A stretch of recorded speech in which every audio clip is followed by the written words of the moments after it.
When we say that women crave to be truly seen, not just looked at, we are speaking to something deeper than validation. We're speaking to the most fundamental hunger of the human spirit, the need to be known. And for women, especially those who have been in emotionally abusive or narcissistic relationships, this craving often becomes confused, buried, or exploited. But it's there, constant, sacred, and unrelenting, being looked at as not the same as being seen, being looked at as passive. It's observation. It's about angles, appearances, metrics. And let's be honest, society has mastered the art of looking at women. Billions of dollars are poured into systems designed to teach women how to be looked at. Our beauty standards, filters, performative femininity, the curated identity, but being seen, that's something else entirely. Being seen demands presence, attention, intimacy, and most terrifying of all, truth. What makes this so important, especially for a woman emerging from narcissistic abuse, is that she has been trained to substitute visibility for identity. She's been made to believe that her worth is in being admired, not understood. She's been programmed to shine in a way that pleases the one who needs control, not the one who honors her essence. And so, over time, she becomes what the narcissist projects onto her, not a person, but a mirror. When a narcissist looks at you, they don't see you, they see what you reflect back to them. You become a fantasy, a source of ego fuel, not a soul. That's why you could scream your truth and still feel invisible. That's why you could stand in the room and feel like a ghost. Because narcissistic love is not about knowing, it's about using. But here's where everything starts to shift. A woman begins to heal the moment she understands this difference, when she realizes that craving to be seen isn't weakness. It's actually strength. It's another wasted day. It's rooted in the spiritual truth that she was made in the image of a God who sees, a God who looked into the chaos and said, "Let there be light." That wasn't just creation. It was affirmation. Existence itself was born from being seen. Psychologically, to be seen is to experience attunement. It's the foundation of secure attachment. Children who are attuned to, whose emotions are met with presence and compassion, grow into adults who trust their reality. But if she was raised in a home where she had to earn love by performing, silencing herself, or caretaking others, that craving to be seen never got satisfied. It just became more desperate and more susceptible to manipulation. Narcissists are skilled at pretending to see you. That's how they hook you in. They mirror your dreams, your language, your emotional rhythms until you believe. Finally, someone gets me. But what they really get is how to wear your desires like a costume. They study you only to use you. And that betrayal of being almost seen, but not truly, is more damaging than being ignored altogether. So what does it mean to be truly seen?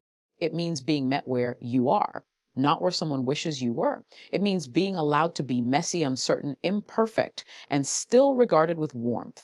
It means being listened to not for leverage, but for understanding. And most powerfully, it means being held in your full emotional truth without it being used against you. Women don't just want love. They want presence, a gaze that doesn't reduce them to their body, a silence that doesn't punish them for feeling too much, a listening that doesn't manipulate but honors. And when that happens, when she is seen, something in her nervous system relaxes. She stops performing.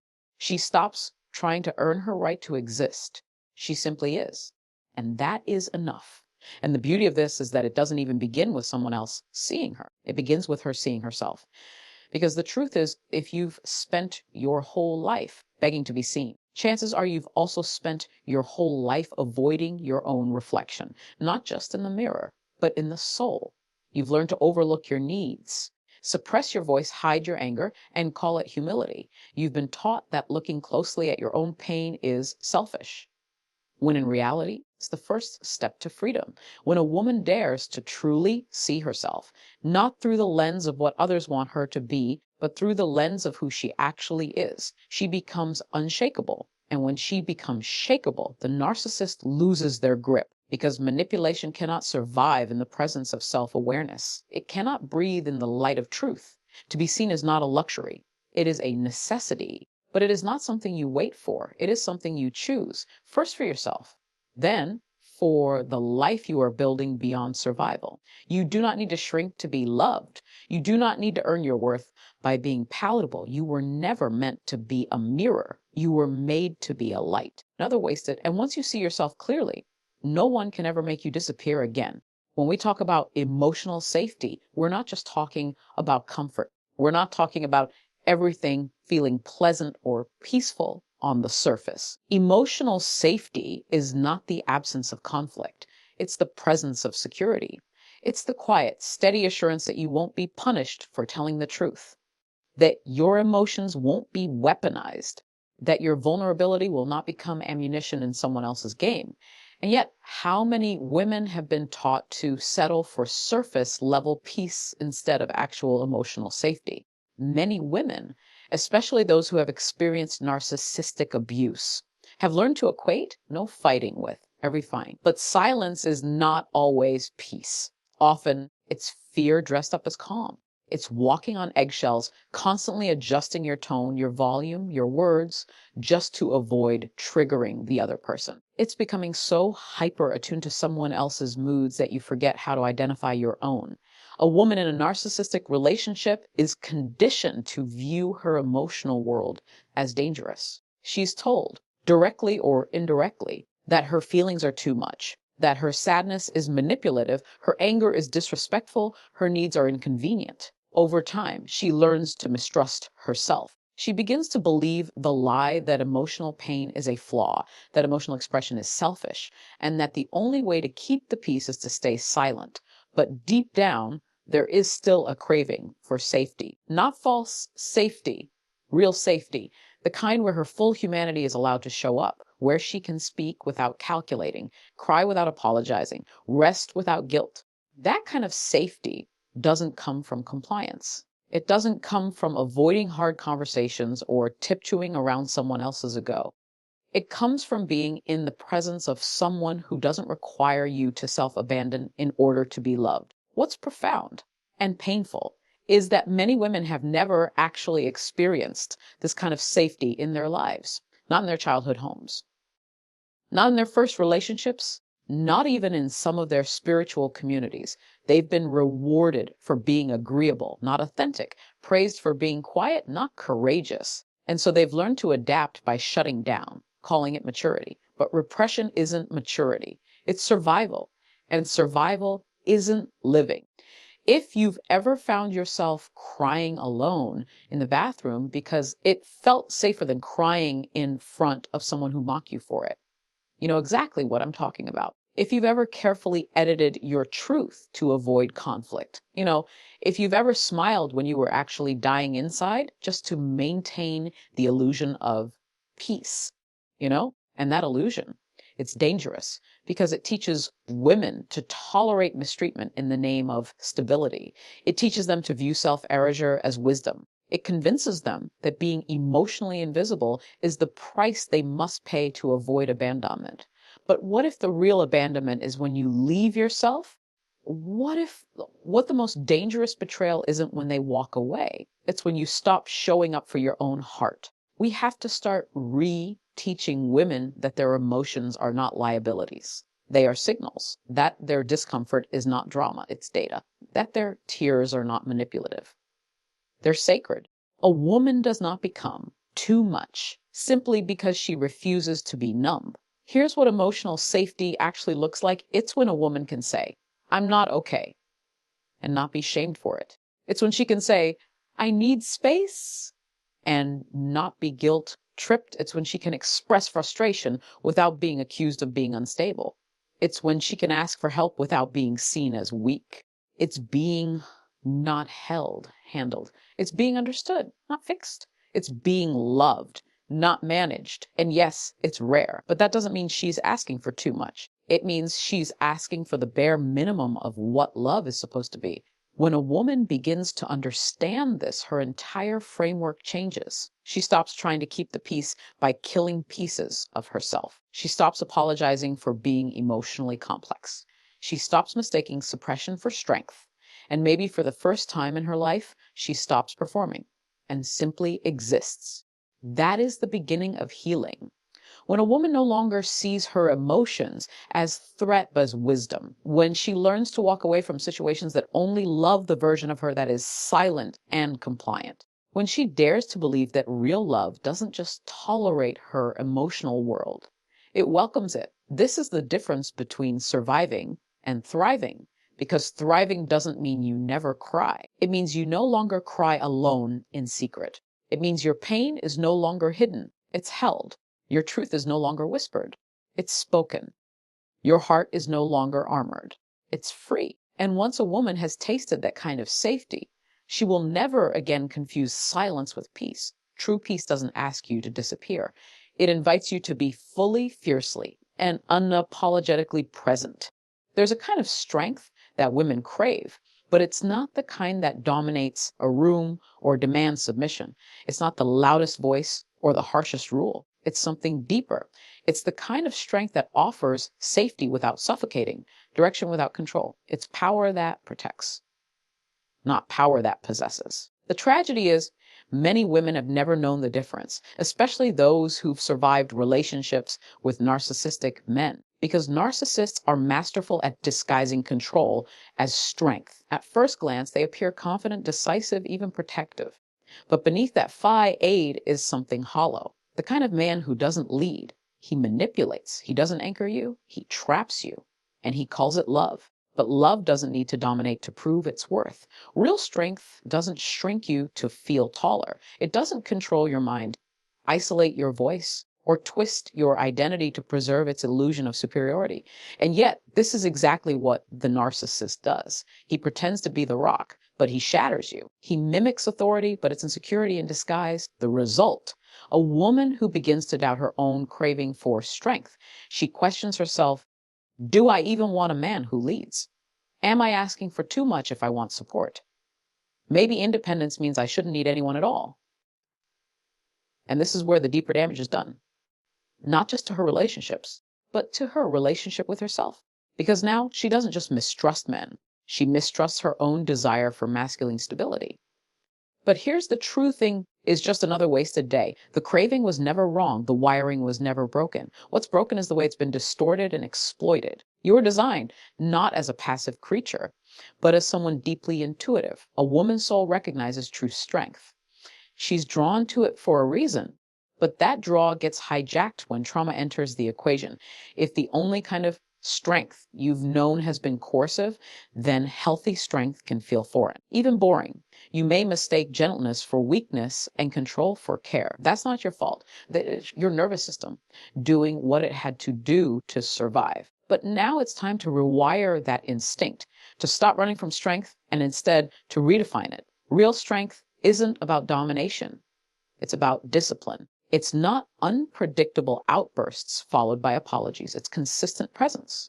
It's not a man who tells you what to think, feel, day, and do. It's a man who makes room for your thought, your feeling, and your being while standing firm in his own integrity. That kind of strength doesn't need to win. It needs to serve. Women don't crave control. They crave safety wrapped in strength.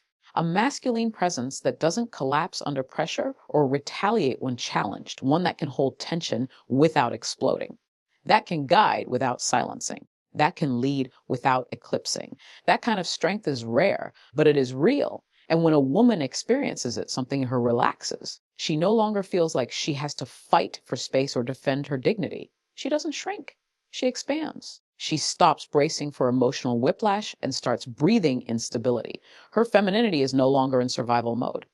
It's in freedom mode. But let me be clear, this doesn't mean she becomes passive. Doesn't mean she submits to anyone with a deep voice and a confident walk.